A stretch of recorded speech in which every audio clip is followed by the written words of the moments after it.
Israel ফিলিস্তিন সংঘাতকে বোঝার জন্য আমাদের ফিরে যেতে হবে বহু শতাব্দী পেছনে। মধ্যপ্রাচ্যের এই ভূখণ্ডটি হাজার বছর ধরে তিনটি প্রধান ধর্মের জন্যই গুরুত্বপূর্ণ।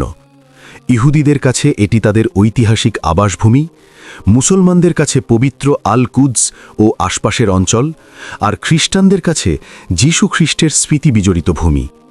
এই কারণেই অঞ্চলটি যুগে যুগে রাজনৈতিক ও ধর্মীয় গুরুত্ব বহন করে এসেছে।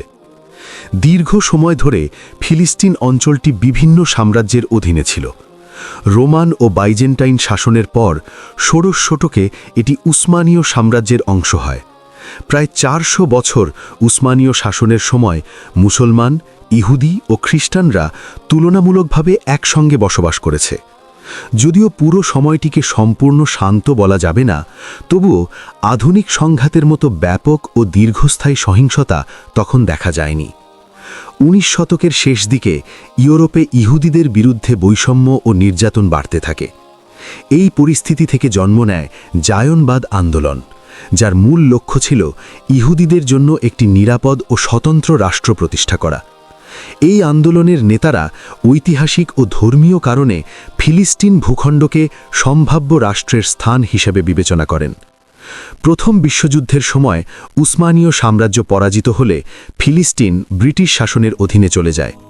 1917 সালে ব্রিটিশ সরকার বালফোর ঘোষণা দেয়, যেখানে ফিলিস্তিনে ইহুদিদের জন্য একটি জাতীয় আবাস গঠনের সমর্থন জানানো হয়।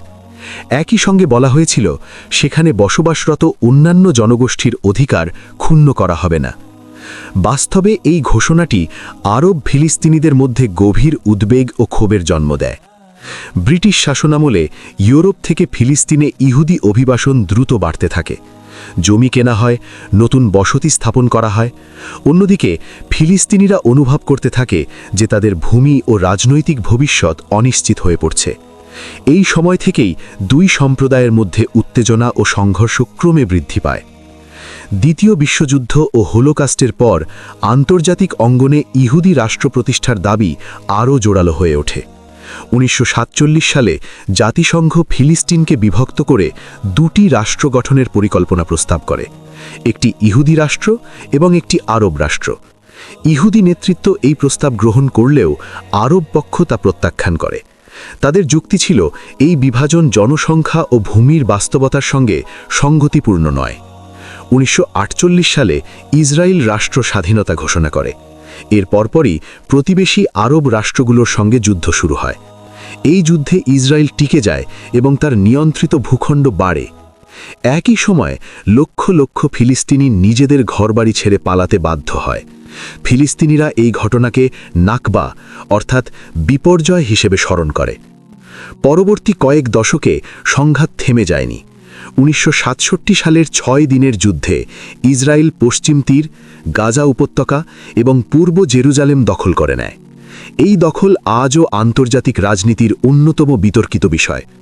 ফিলিস্তিনিরা এই অঞ্চলগুলোকে তাদের ভবিষ্যৎ রাষ্ট্রের অংশ হিসেবে দেখে, আর ইসরায়েল নিরাপত্তার যুক্তি তুলে ধরে সেখানে নিজের উপস্থিতিকে ন্যায্য বলে দাবি করে।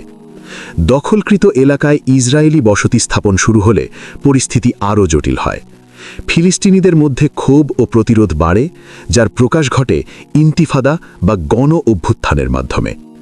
এর জবাবে ইসরায়েল কঠোর নিরাপত্তামূলক ব্যবস্থা গ্রহণ করে। সহিংসতা ও পাল্টা সহিংসতা এই সংঘাতকে আরও গভীর করে তোলে।